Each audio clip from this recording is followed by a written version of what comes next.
Hello, everyone. I'm Sam Eckmann of Gold Derby, and I'm here with Will Swenson, the star of A Beautiful Noise, the Neil Diamond musical. And I don't know, Will, I don't think I've ever seen you step into like a real life figure before. Is this your first time doing this type of role? It's the second actually, and bizarrely, the previous one was just my last show. I did a production of Assassins downtown off Broadway, Oh, yes. and these are the first two times that I've played people that actually have existed. So it's been an interesting thing, especially because they're so different. Like Charles Gateau is who I played, and while he existed, and there's lots of literature about him, it's really hard to get a clear picture of who he was because he lived in 1880. And whereas Neil Diamond, there's literally millions of hours of footage of him, so it was a different like homework process. Yeah. So what was that process, would you say, for you? Like, what was your key to finding your way into him? Well, I mean, I'm not exaggerating when I say I grew up on Neil Diamond. He's my dad's favorite singer of all time. So it was just like fed to us with our breakfast practically. Neil was on a loop in the car, in the house. So I knew every Neil Diamond song that's in our show long before this was ever a project. So to a certain extent, I've been absorbing his music my entire life. As far as tracking down who he is and the intricacies of his story, a lot of that was new information. Very cool that he was involved in our rehearsal process, so I was able to literally ask the man questions that I had. And then YouTube is like the greatest resource for an actor if it's helpful in forming a character. So because there's millions of hours of footage of him on stage and 100 documentaries and interviews, I literally have, every single day I go to the theater, I usually, just to get things started, I'll put on a YouTube clip and watch something new that I haven't seen before for Neil. So it's kind of never ending, but fun. Yes.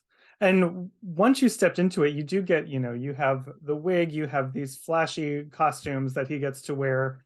What does that do once you put all that on? Does that do something for your physicality and everything? Yeah, it does. It does. I feel like as an actor, you do all this research and all this rehearsal, and the moment that you take the biggest leap out of all of it is when you finally put that costume on and you see yourself in the mirror and you're just like, whoa, there he is.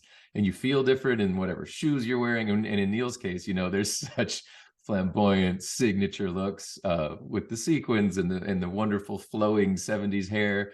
That yeah, the first time I tried that stuff off on and looked in the mirror, I was just like, that's Neil Diamond. And so yes, the costumes are a massive part of it.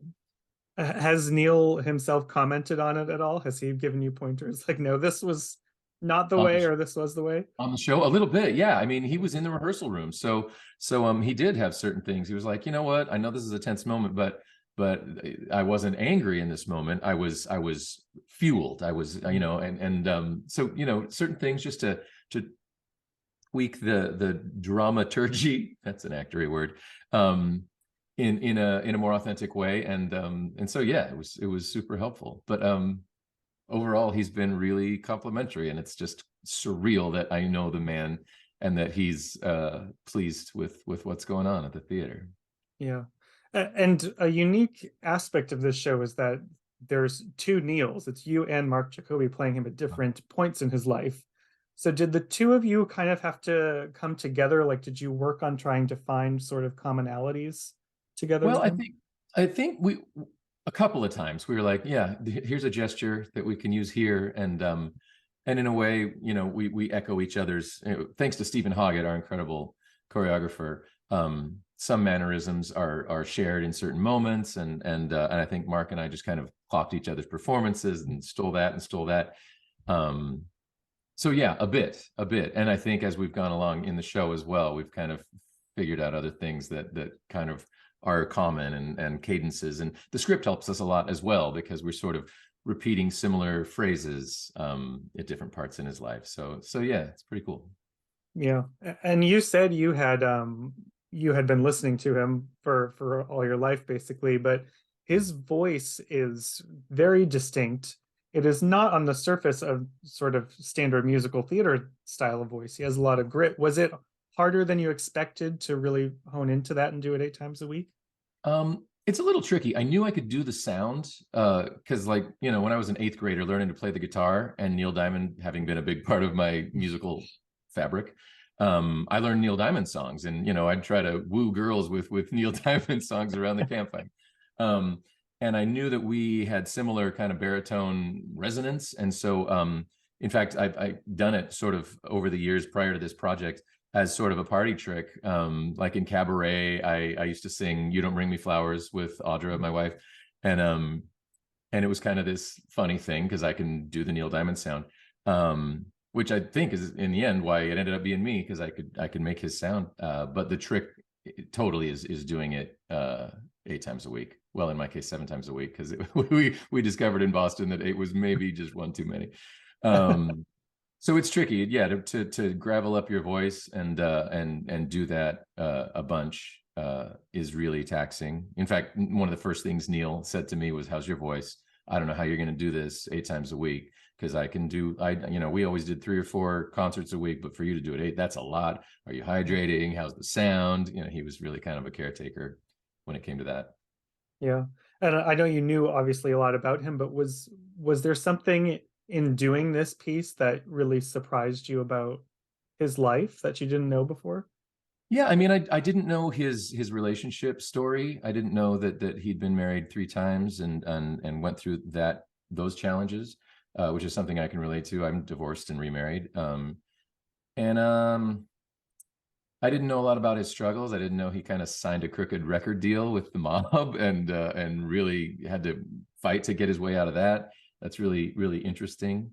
And I also just, the biggest surprise to me, that as a human, Neil's an introvert. He's really chill in life. You see him on stage and he's flashy and you know, flamboyant and really out there.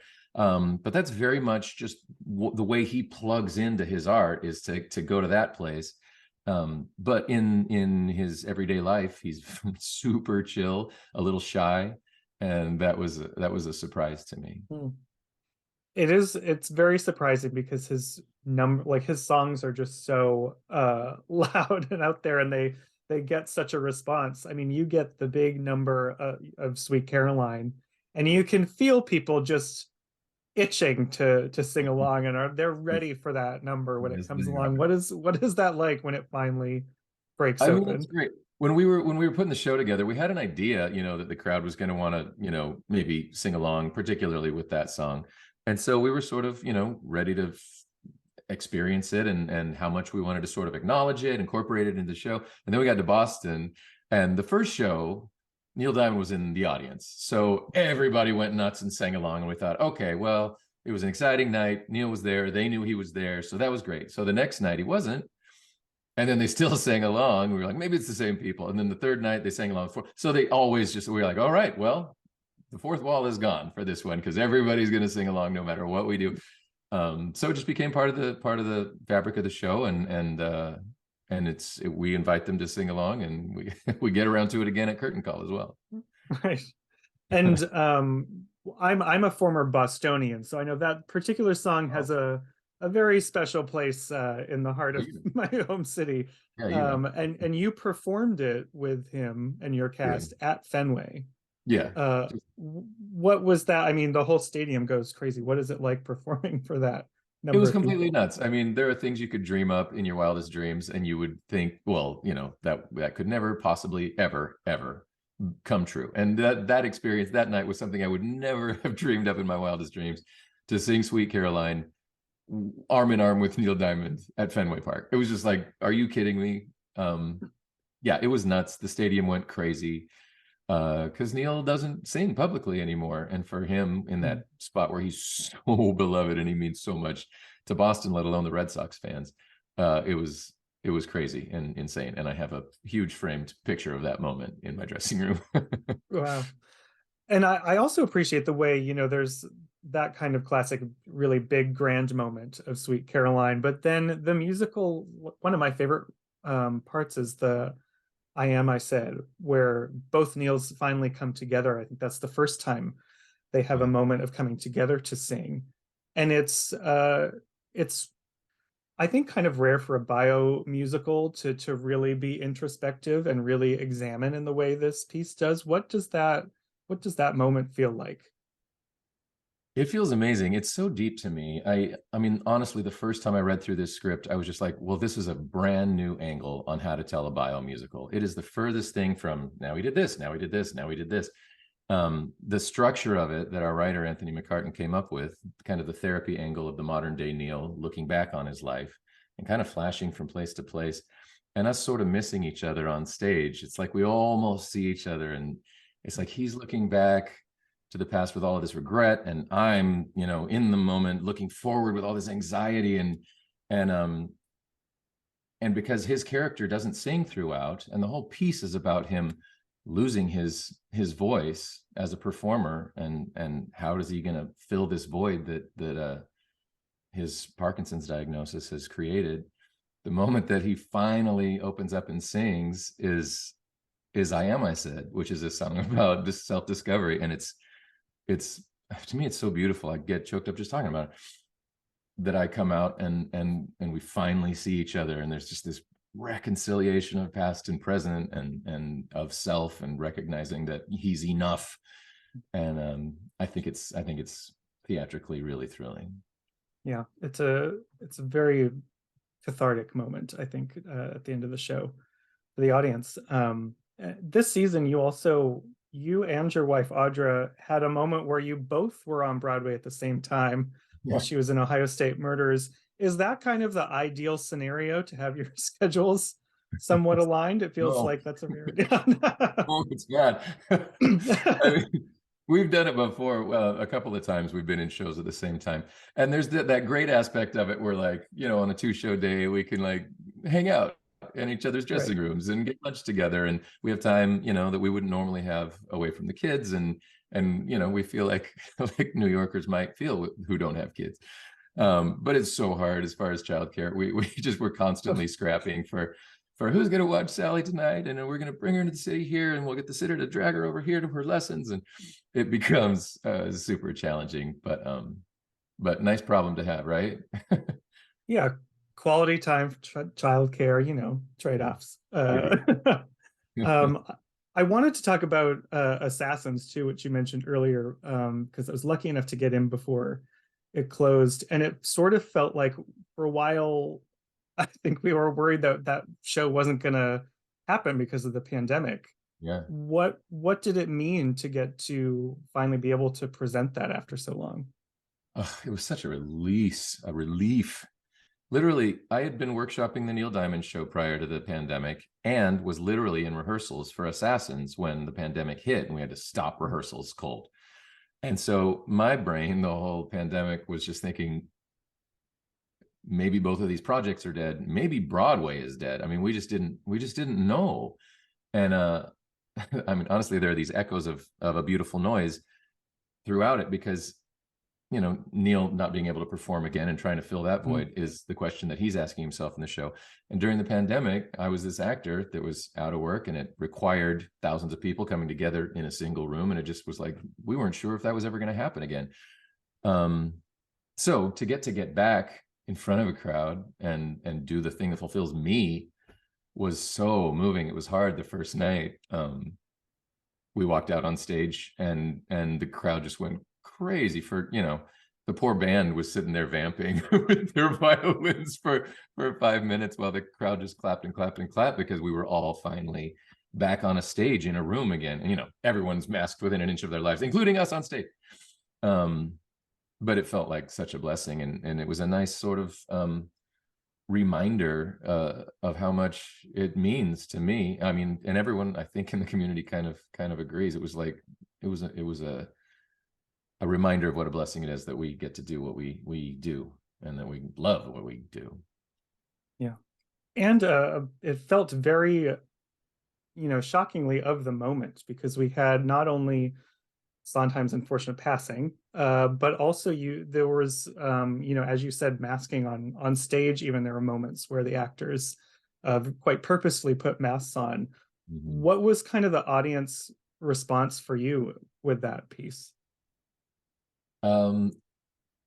It was interesting, because that show pushes buttons, and some people were uncomfortable with what that show has to say about America. It's it raises some really really honest questions and about the fabric of our country, about gun control, about fame and the price that people are willing to pay, and how that's supported by fanaticism and idealism. And anyway, it was great because I felt like this is what theater is supposed to do. It's supposed to make people ask hard questions about themselves, and maybe inspire or fulfill, and to get to do that show, which was one of Sondheim's last shows that he got to come to. He came to our opening night and passed about 8 days later. Felt like a massive privilege, and I loved it. That cast was insanity as well, just like pound for pound, maybe the most talented cast you could ever dream of. Yeah. And I also feel that A Beautiful Noise on a different level kind of asks the audience those like big questions, but on a more personal, individual level, maybe about like what is important to us as individuals. Yeah. Because that's what he goes through. Do you know what Neil feels about that? Because he's the one going through therapy on stage. Did he feel like it is accurate in that sense? Yeah, the idea of the therapy session came from Neil's life. He engaged in psychotherapy for many years, and was kind of against it, and his family urged him to do it. And he even says, I was not helpful to the process for a while, just not really wanting to communicate. And he finally opened up and says that he had big breakthroughs with his therapists, and is now much more at peace. And as far as him watching our show and that angle, he said that him watching the show was the best night of his life, and for the first time. And that seems crazy for someone who has literally played to hundreds of thousands of people at the same time. I mean, he's the textbook rock star. And his wife asked him, Katie asked him, why is this more impactful to you than some of your most amazing nights? You've been honored at the Kennedy Center, and inducted into the Rock and Roll Hall of Fame. And he said, because I was always in it, and tonight I was able to see it all and see my story. And to him, that was more moving than being within it. And that made sense to me, but really beautiful. And it made me really honored to be, the dude standing in his gigantic shoes when he kind of watched his life unfold in front of him. Well, you do a great job at bringing him to life. So for everyone who's out there watching, make sure you check out A Beautiful Noise and subscribe to Gold Derby. Keep with us through the rest of the season. Will, thank you so much for sitting down with me. You bet. It's been a pleasure.